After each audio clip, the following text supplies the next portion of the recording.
दैनिक आहार है वचन का प्यारा उपहार, रोज का है ये आत्मा का पोषण संसार। हर शब्द में छुपी है ईश्वर की पुकार। आओ सुनो समझो जीवन में लाओ प्यार।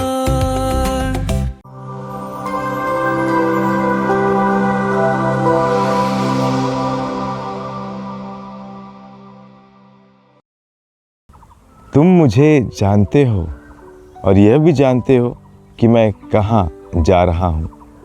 क्रिस्त में मेरे प्रिय भाइयों और बहनों, सत्य हमेशा कड़वा होता है और जो सत्य के मार्ग पर चलते हैं उन्हें इस कड़वाहट का सामना पूरी दुनिया से झेलना पड़ता है, क्योंकि हर कोई व्यक्ति जो भले और अच्छे कार्यों को करने के लिए आगे बढ़ता है उसके जीवन में कई सारी रुकावटें आएगी और कई सारे ऐसे लोग होंगे जो उनके पीठ में शायद छुरा भी भोंकते होंगे। कहने का मतलब ये है कि उसके खुद के दोस्त या साथी उसे भी किसी तरीके से धोखा देंगे और सत्य के मार्ग पर नहीं चलेंगे। लेकिन जो व्यक्ति अंत तक धीर बना रहता है वह विजयी होता है, क्योंकि सत्य कभी टलता नहीं, सत्य अमर है। हाँ मेरे प्रिय भाई बहनों, यही सीख प्रभु यीशु ख्रिस्त के जीवन से भी हम सीखते हैं। आज के सुसमाचार में लोग प्रभु यीशु ख्रिस्त के बारे में जो सोचते हैं वह साफ साफ झलक उठता है। वे सब यीशु को मारने की फिराक में है। और क्यों? क्योंकि यीशु भलाई के काम कर रहे हैं, सुसमाचार प्रचार कर रहे हैं, स्वर्ग राज्य की स्थापना के बारे में बताते हैं। और जो व्यक्ति नियमों के अनुसार या नियमों को अपना शक्ति मानकर दूसरों पर लादते थे, उन्हें सही तरीके से नियमों को पालन करना सिखाते हैं, वही लोग उनके दुश्मन बन जाते हैं और उनकी मारने की ताक में लगे रहते हैं, केवल इसलिए कि कई सारे लोग मन परिवर्तन कर ईश्वर के सच्चे भक्त बनते जा रहे हैं। मेरे प्रिय भाई बहनों, आज के संसार में भी यह बात स्पष्ट रूप में दिखाई देती है, क्योंकि सत्य झुटलाया नहीं जा सकता।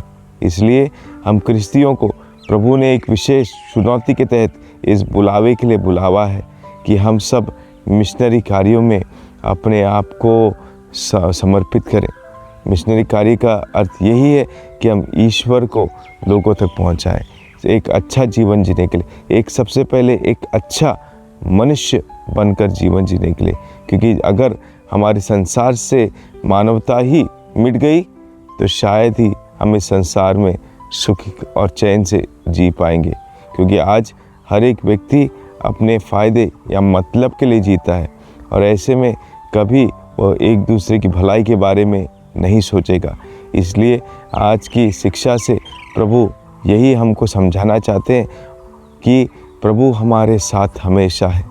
अगर हम प्रभु के साथ बने रहेंगे तो हमें किसी बात की डर नहीं।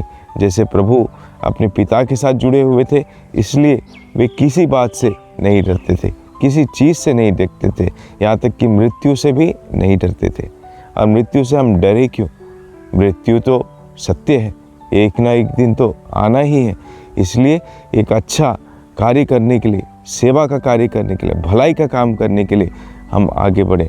और ऐसे कार्यों को करने के लिए हमें हमारे संतगण भी प्रेरणा देते हैं, जिन्होंने स्वयं यह करके बताया है कि हमने हमारे विश्वास के लिए, ईश्वर के नाम के प्रचार प्रसार के लिए और भलाई के लिए जब कार्य किया, लोगों ने हमें तिरस्कार किया और यहाँ तक हमें अपनी जान भी गंवानी पड़ी।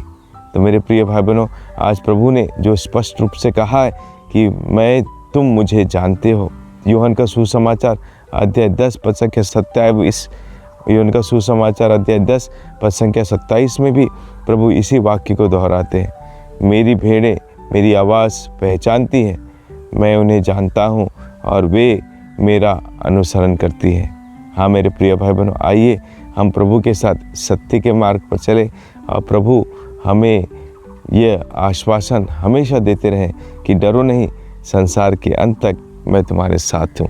तो आज महीने का पहला शुक्रवार है। प्रभु के पवित्र हृदय से भी हम उस प्यार की भावना को अपने जीवन में पनपने दें, जिससे हम ईश्वर के प्रेम से प्रेरित होकर ईश्वरीय कार्य को, ईश्वरीय भलाई को दुनिया तक पहुंचा सके। आइए इस कृपा के लिए हम प्रार्थना करें। आमीन।